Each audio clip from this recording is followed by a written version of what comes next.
secrets, top 10 secrets.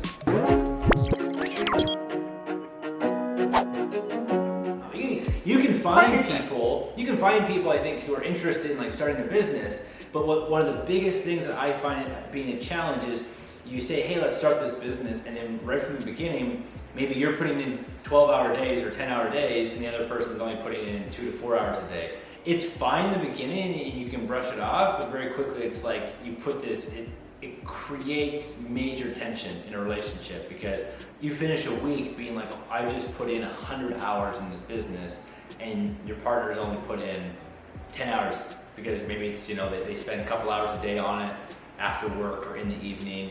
And it's like not only finding someone you trust and can connect with and work with, but it's like someone who's actually as passionate and involved in the business as you are. And that can be in and of itself like a huge struggle. I think it's being in the industry though, and just like if you're wanting to find a partner, become that partner that you're trying to find. That's it. That's dead on. That's actually it right there. Every person that I've done business with or started a project or whatever, it doesn't happen naturally, and it's happened from me just doing.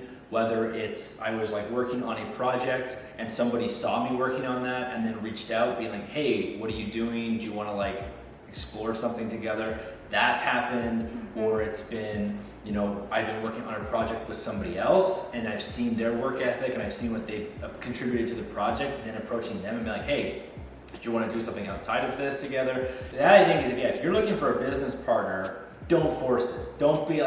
Don't say I'm going to go on like findafounder.com and think you're gonna find somebody. It's like if you're trying to start a business, like actively be engaged, like be working on your business, be going to these things, engaging with people, and then you'll find the right person. You like talk to these people who they have this idea, but they keep it hidden, and it's like, you need to sign an NDA before I share my business idea, or it's like, hey, do you want to partner with me, and I have this great idea, but you need to sign an NDA. It's just silly. It's just so silly. Well, and there's a big difference between a good idea and good execution of that idea. Yeah. There's businesses that we've started and projects that we do work on actively that these aren't long-term businesses. It's literally like, hey, this is a source of revenue, this is a source of funding, and there's things that we've done that literally is just to make some money to then fund the other businesses. I would rather see if I could use my existing resources to maybe raise X amount of dollars to then do payroll or fund something, fund development of whatever, buy some product, anything we need to do.